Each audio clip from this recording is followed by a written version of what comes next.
عصر کی نماز کے بعد جس گھر میں یہ تسبیح صرف ایک بار پڑھی جاتی ہے اس گھر کا بچہ بچہ ارب پتی بن جاتا ہے۔ بسم اللہ الرحمن الرحیم۔ محترم ناظرین، نماز عصر کے بعد جو یہ تسبیح پڑھتا ہے اس کی 1000 حاجتیں پوری ہوتی ہیں۔ یہ تسبیح اللہ کو بہت پسند ہے۔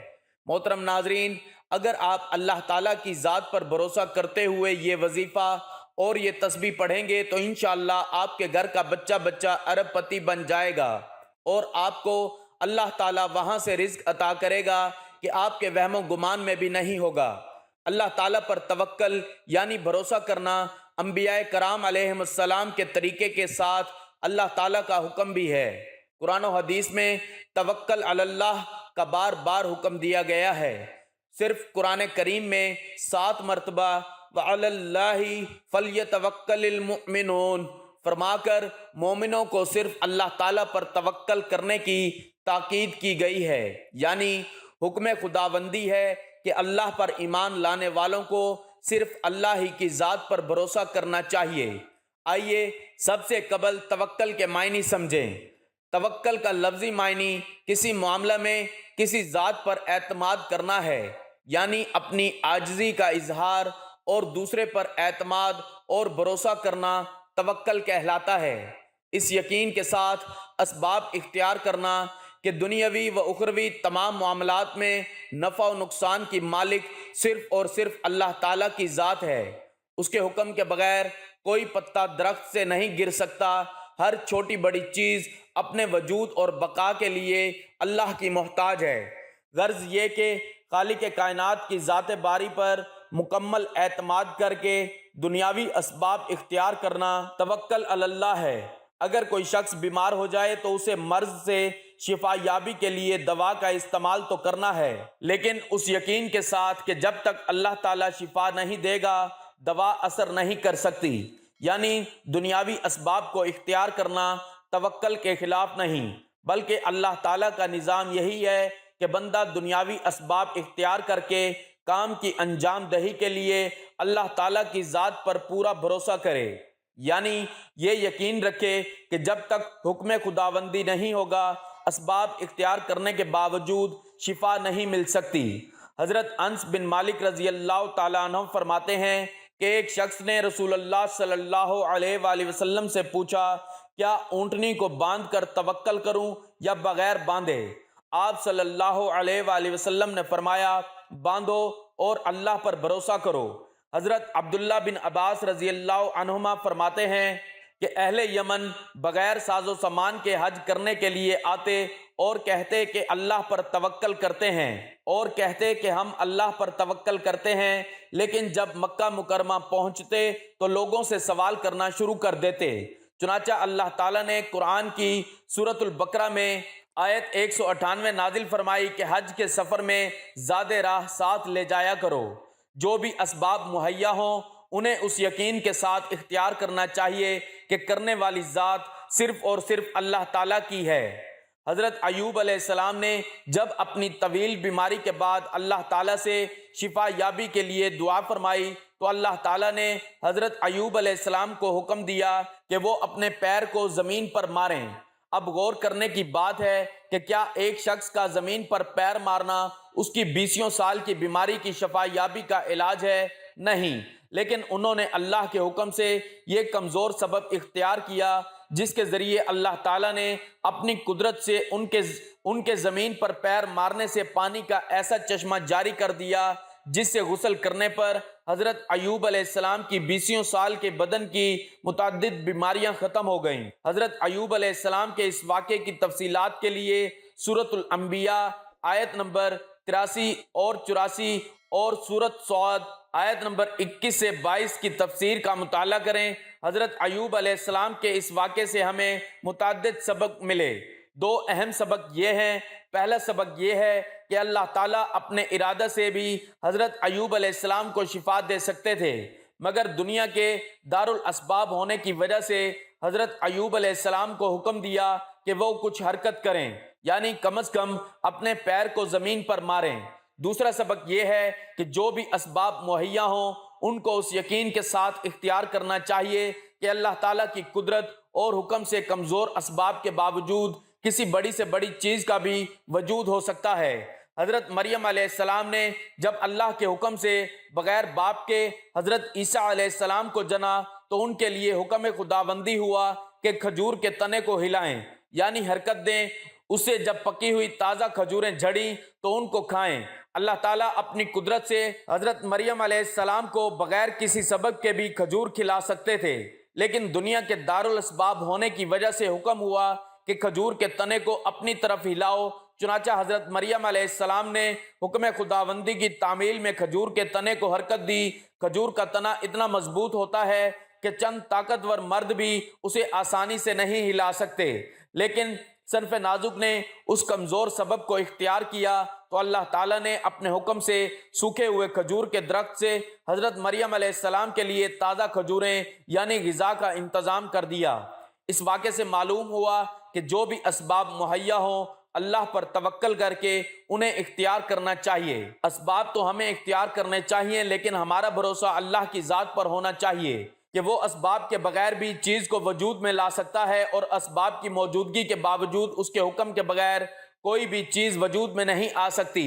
حضرت ابراہیم علیہ السلام کو جلتی ہوئی آگ میں ڈال دیا، جلتی ہوئی آگ میں ڈالا گیا۔ جلانے کے سارے اسباب موجود تھے، مگر حکم خداوندی ہوا کہ آگ حضرت ابراہیم علیہ السلام کے لیے سلامتی بن جائے، تو آگ نے انہیں کچھ بھی نقصان نہیں پہنچایا، بلکہ وہ آگ جو دوسروں کو جلا دیتی ہے حضرت ابراہیم علیہ السلام کے لیے ٹھنڈی اور سلامتی کا سبب بن گئی۔ اسی طرح حضرت اسماعیل علیہ السلام کی گردن پر طاقت کے ساتھ تیز چھری چلائی گئی، مگر چھری بھی کاٹنے میں اللہ کے حکم کی محتاج ہوتی ہے۔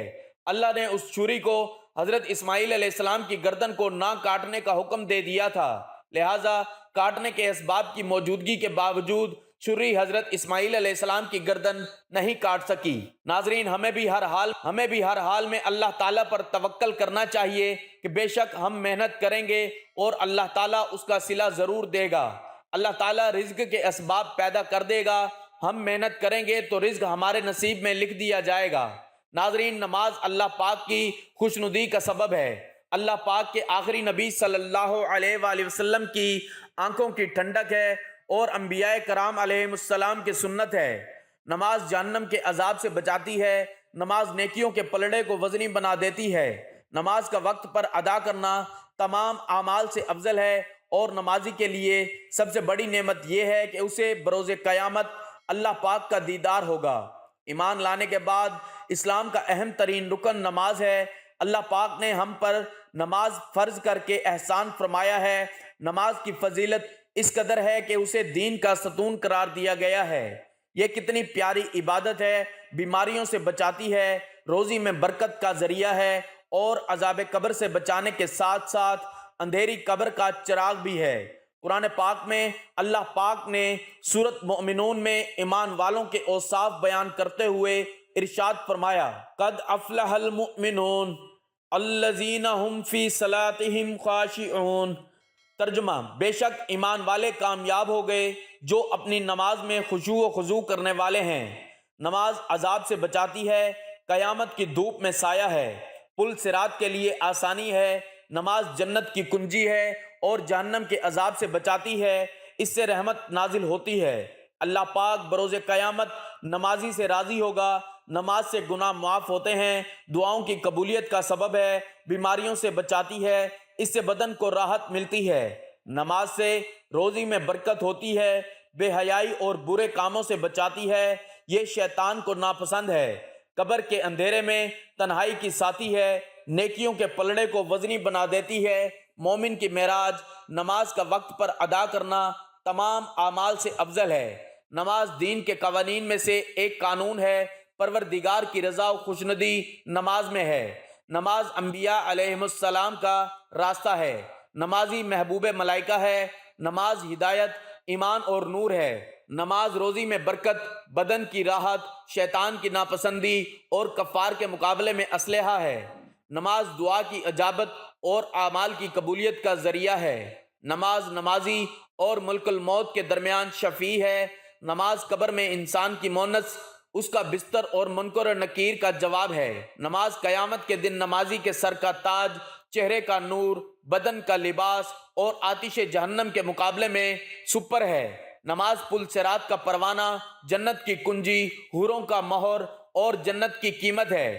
نماز کے ذریعے بندہ بلند درجہ اور اعلیٰ مقام تک پہنچتا ہے، اس لیے کہ نماز تسبیح و تحلیل، تمجید و تقدیس اور قول و دعا ہے۔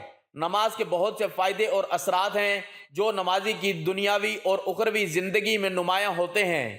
ان سے بعض کی طرف اشارہ کیا جا رہا ہے۔ گناہوں سے دوری کا ذریعہ، انسان ہمیشہ ایک ایسی قوی اور طاقتور چیز کی تلاش میں رہتا ہے جو اس کو کبھی اور برے کاموں سے روک سکے، تاکہ ایسی زندگی گزار سکے جو گناہوں کی زنجیر سے آزاد ہو۔ قرآن کی نگاہ میں وہ قوی اور طاقتور چیز نماز ہے۔ ان الصلاۃ تنہی عن الفحشاء والمنکر، بے شک نماز گناہوں اور برائیوں سے روکتی ہے۔ اس آیت کی روشنی میں نماز وہ طاقتور اور قوی شے ہے جو انسان کے تعدل و توازن کو حفظ کرتی ہے اور اس کو برائیوں اور گناہوں سے روکتی ہے، چونکہ انسان جائز الخطا ہے اور کبھی کبھی چاہتے ہوئے یا نہ چاہتے ہوئے گناہ کا مرتکب ہو جاتا ہے، اور ہر گناہ انسان کے دل پر ایک تاریک اثر چھوڑ جاتا ہے جو نیک کام کے انجام دینے کی رغبت اور شوق کو کم اور گناہ کرنے کی طرف رغبت اور میل کو زیادہ کر دیتا ہے۔ ایسی حالت میں عبادت ہی ہے جو گناہوں کے ذریعے پیدا ہونے والی تیرگی اور تاریکی کو زائل کر کے دل کو جلا اور روشنی دیتی ہے۔ انہی عبادتوں میں سے ایک نماز ہے۔ خداوند عالم فرماتا ہے، ان الحسنات یذہبن السیئات، نماز قائم کرو کہ بے شک نیکیاں گناہوں کو نیست و نابود کر دیتی ہیں۔ بے شک نماز گزشتہ گناہوں سے ایک عملی توبہ ہے، اور پروردگار اس آیت میں گناہگاروں کو یہ امید دلا رہا ہے کہ نیک اعمال اور نماز کے ذریعے تمہارے گناہ محو و نابود ہو سکتے ہیں۔ شیطان جو انسان کا درینہ دشمن ہے اور جس نے بنی آدم کو ہر ممکن راستے سے بہکانے اور گمراہ کرنے کی قسم کھا رکھی ہے، مختلف راستوں، ہیلوں اور بہانوں سے انسان کو صراط مستقیم سے منحرف کرنے کی کوشش کرتا ہے، مگر کچھ چیزیں ایسی ہیں جو اس کی تمام چال بازیوں پر پانی پھیر دیتی ہیں۔ ان میں سے ایک نماز ہے۔ رسول اکرم صلی اللہ علیہ وآلہ وسلم فرماتے ہیں، جب تک اولاد آدم نمازوں کو پابندی اور توجہ کے ساتھ انجام دیتی رہتی ہے، اس وقت تک شیطان اس سے خوف زدہ رہتا ہے، لیکن جیسے ان کو ترک کرتی ہے، شیطان اس پر غالب ہو جاتا ہے اور اس کو گناہوں کے گڑھے میں دھکیل دیتا ہے۔ سب نمازوں کی محافظت کیا کرو، اور بالخصوص درمیانی نماز کی، اور اللہ کے حضور سراپا ادب و نیاز بن کر قیام کیا کرو۔ نماز ہر عاقل بالغ مسلمان پر فرض ہے۔ بے شک نماز مسلمانوں پر فرض ہونے کے ساتھ ساتھ عام طور پر اسلام کی سب سے اہم عبادت ہے، مگر افسوس نئی نسل نماز کے معاملے میں بہت کوتاہی برت رہی ہے اور نماز سے کوسوں دور نظر آتی ہے۔ ہماری مساجد ویران نظر آنے لگتی ہیں۔ ہمیں چاہیے کہ خود تو نماز کی پابندی کریں، ساتھ میں اپنی نسل کو بھی نماز کا پابند بنائیں۔ اللہ پاک ہم سب کو پابندی کے ساتھ نماز پڑھنے کی توفیق عطا فرمائے، آمین ثم آمین۔ اللہ والو، آج جو تسبیح میں آپ سے شیئر کروں گا، جو کہ آپ نے نماز عصر کے بعد پڑھنی ہے، نماز عصر کو پڑھنے کے فائدے جانیں تاکہ ہر مسلمان اس نماز کو پورے دل سے پڑھے۔ نماز عصر کے بعد جو یہ تسبیح پڑھتا ہے، اللہ پاک اس کی 1000 حاجتیں پوری کر دیتا ہے، کیونکہ یہ تسبیح اللہ پاک کو بہت زیادہ پسند ہے۔ نماز کی اہمیت کا اندازہ اس بات سے لگایا جا سکتا ہے کہ آپ صلی اللہ علیہ وآلہ وسلم اس وقت تک باجماعت نماز ادا کرتے رہے جب تک مسجد آنے کی جسمانی قوت باقی رہی۔ اس کے بعد نکاحت بڑھنے کی وجہ سے مسجد میں نہ آ سکے۔ آپ کی جگہ حضرت ابوبکر رضی اللہ تعالیٰ عنہ صحابہ کرام کو نماز پڑھاتے رہے۔ جمعرات سے لے کر اتوار تک آپ صلی اللہ علیہ وآلہ وسلم سخت بیمار رہے۔ پیر کا دن آپ صلی اللہ علیہ وآلہ وسلم کی زندگی کا آخری دن تھا۔ اس دن آپ کی وفات ہوئی۔ اسی دن فجر کی نماز کے وقت آپ نے اپنے حجرے کا پردہ ہٹایا اور الوداعی نگاہ صحابہ کرام پر ڈالی۔ اس کی منظر کشی انس رضی اللہ تعالیٰ عنہ نے کی ہے۔ فرماتے ہیں، آپ صلی اللہ علیہ وآلہ وسلم کے مرض الموت میں ابوبکر صدیق رضی اللہ تعالیٰ عنہ نماز پڑھاتے تھے۔ پیر کے دن جب لوگ نماز میں صف باندھے کھڑے ہوئے تھے تو آپ صلی اللہ علیہ وآلہ وسلم حجرہ کا پردہ ہٹا کر کھڑے ہوئے ہماری طرف دیکھ رہے تھے۔ آپ صلی اللہ علیہ وآلہ وسلم کا چہرہ حسن و جمال اور صفائی میں گویا مصحف کا ورق تھا۔ آپ مسکرا کر کہنے لگے، ہمیں اتنی خوشی ہوئی کہ خطرہ ہو گیا کہ کہیں ہم سب آپ کو دیکھنے میں نہ مشغول ہو جائیں اور نماز توڑ دیں۔ ابو بکر رضی اللہ تعالیٰ عنہ الٹے پاؤں پیچھے ہٹ کر صف کے ساتھ آ ملنا چاہتے تھے۔ انہوں نے سمجھا کہ نبی کریم صلی اللہ علیہ وآلہ وسلم نماز کے لیے تشریف لا رہے ہیں، لیکن آپ نے ہمیں اشارہ کیا کہ نماز پوری کر لو، پھر آپ نے پردہ ڈال دیا۔ اسی دن آپ صلی اللہ علیہ وآلہ وسلم کی وفات ہو گئی۔ یقیناً نماز آنکھوں کی ٹھنڈک ہے۔ آپ صلی اللہ علیہ وآلہ وسلم کو اپنی امت کے لوگوں بالخصوص اپنے صحابہ کو آخری بار حالت نماز میں دیکھ کر کتنی خوشی ہوئی ہوگی، اس کا صحیح اندازہ لگا پانا مشکل ہے، لیکن آپ صلی اللہ علیہ وآلہ وسلم کی مسکراہٹ اس بات پر واضح دلیل ہے کہ اس منظر نے آپ صلی اللہ علیہ وآلہ وسلم کو غیر معمولی طور پر متاثر کیا تھا۔ آپ صلی اللہ علیہ وآلہ وسلم کا زندگی کے آخری مرحلے میں نماز کی حالت میں دیکھنا اس بات کا پیغام تھا کہ نماز سے بڑھ کر کوئی دولت نہیں اور نماز سے زیادہ کوئی عمل قابل رشک و ستائش نہیں۔ ناظرین، جب بھی عصر کی نماز پڑھیں تو یہ کلمات پڑھ لیا کریں اور اول آخر 7 بار درود شریف پڑھیں۔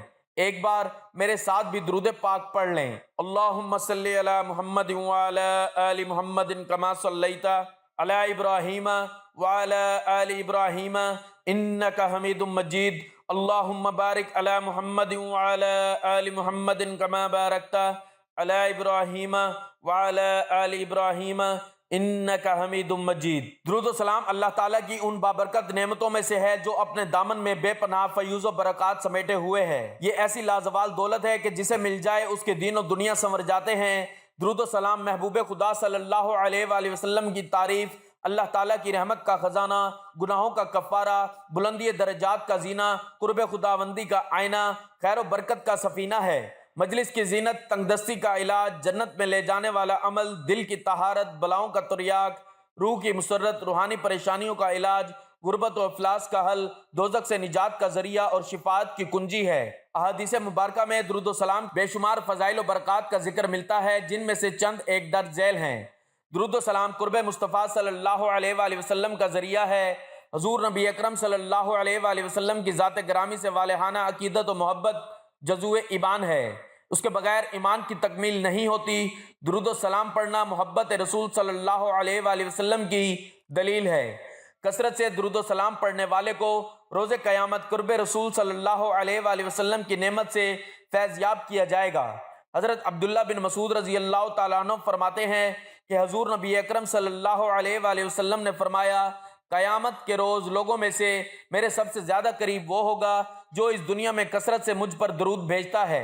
درود و سلام روحانی و جسمانی پاکیزگی کا باعث ہے۔ درود و سلام وہ پاکیزہ عمل ہے جو انسان کے تن اور من کو ہر قسم کی آلائشوں، کثافتوں اور آلودگیوں سے پاک و صاف کر دیتا ہے۔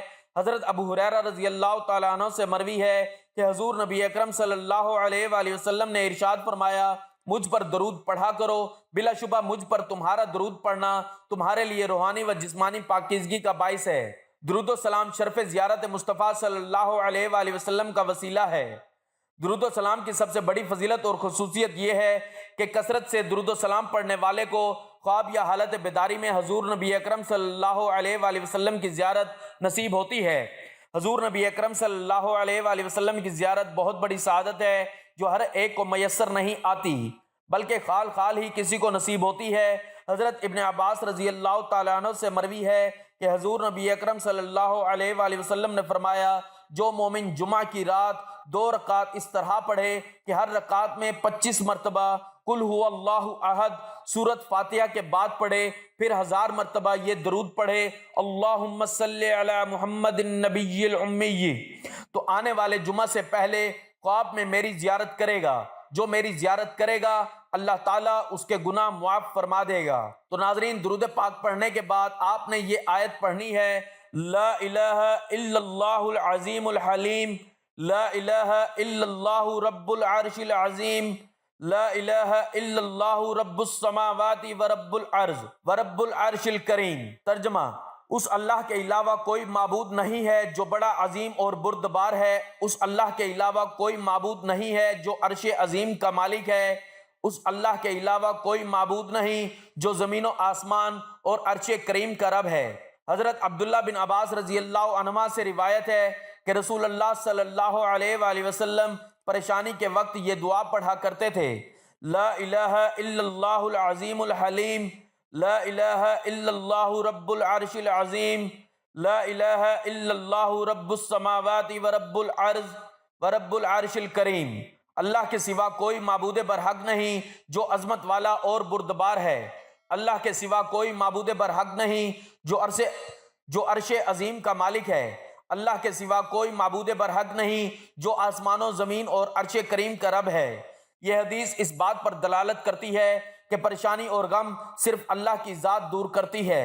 خوف اور پریشانی کے عالم میں جب بندہ مومن ان کلمات کا ورد کرتا ہے تو اللہ تعالیٰ اسے مامون کرتا ہے۔ اللہ تعالیٰ کا ذکر اور اس سے دعا کرنا مشکل کو آسان کرتا ہے اور تنگی کو دور کرتا ہے اور مشکلات کو ہلکا کرتا ہے۔ کسی بھی مشکل وقت میں اللہ کا ذکر کرنے سے وہ چیز آسان ہو جاتی ہے، ہر تنگی دور ہو جاتی ہے، مشقت کم ہو جاتی ہے، سختی ختم ہو جاتی ہے اور غم دور ہو جاتا ہے۔ اللہ کی صفت حلیم کو خصوصیت کے ساتھ ذکر کرنے میں حکمت یہ ہے کہ مومن بندے کی پریشانی کا عام سبب نیکیوں میں کوتاہی اور حالات میں اللہ کی ذات سے غفلت ہوتی ہے، جو اس بات کی متقاضی ہے کہ اللہ تعالیٰ سے معافی کی امید کی جائے، جو کہ پریشانی میں کمی کا باعث ہے۔ حضرت علی رضی اللہ تعالیٰ عنہ کو آپ صلی اللہ علیہ وآلہ وسلم نے پریشانی کے وقت یہ دعا پڑھنے کی تلقین کی، لا الہ الا اللہ الحلیم الکریم، سبحان اللہ و تبارک اللہ رب العرش العظیم والحمد للہ رب العالمین۔ اللہ کے سوا کوئی معبود برحق نہیں، وہ بردبار اور کریم ہے، اللہ پاک ہے اور بابرکت ہے وہ اللہ جو کہ عرش عظیم کا مالک ہے، اور تمام تعریفیں اس اللہ کے لیے ہیں جو کہ تمام جہانوں کا رب ہے۔ حضرت انس رضی اللہ تعالیٰ عنہ کہتے ہیں کہ رسول اللہ صلی اللہ علیہ وآلہ وسلم پریشانی کے وقت یہ دعا پڑھتے تھے، یا حی یا قیوم برحمتک استغیث، اے زندہ اے قیوم میں تیری رحمت کے ساتھ مدد کا طلبگار ہوں۔ تو ناظرین، نبی کریم صلی اللہ علیہ وآلہ وسلم کرب اور پریشانی کے وقت یہ دعا فرماتے تھے، اسے دعائے کرب کہتے ہیں۔ وہ دعا جو آپ کی ہزاروں حاجات کو پورا کرے، یہ بہت ہی پر اثر پر تاثیر دعا ہے۔ ناظرین، ان کلمات کی آپ نے ایک تسبیح پڑھنی ہے۔ عصر کی نماز کے بعد آپ نے یہ کلمات 101 دفعہ پڑھنے ہیں اور اس کے بعد دوبارہ سے 7 مرتبہ درود پاک پڑھنا ہے جو کہ شروع میں پڑھا تھا۔ یہ دعا ایک اللہ کا اسم اعظم ہے، اور اسم اعظم جس دعا میں پایا جاتا ہے پھر ہو ہی نہیں سکتا کہ وہ دعا قبول نہ ہو، وہ دعا عرش سے جا کر نہ ٹکرائے۔ تو آپ بھی عصر کے وقت ان کلمات کو لازمی پڑھیں۔ ان کلمات کو آپ عصر کی نماز کے بعد بھی پڑھ سکتے ہیں، فجر کے بعد بھی پڑھ سکتے ہیں، بلکہ کسی بھی نماز کے بعد پڑھ سکتے ہیں۔ کسی بھی جائز حاجات کو پورا کرنے کے لیے آپ ان کلمات کو لازمی پڑھیں، لیکن نماز عصر کے بعد ان کلمات کو لازمی پڑھا کریں۔ دعا ہے کہ اللہ تعالیٰ میرا سنانا اور آپ کا سننا اپنی پاک بارگاہ میں قبول و منظور فرمائے، آمین۔ ناظرین، گزارش ہے کہ اللہ تعالیٰ کے 99 ناموں میں سے کوئی ایک نام لکھ کر کمنٹس میں ضرور شیئر کریں۔ اللہ ہم سب کا حامی و ناصر ہو، آمین۔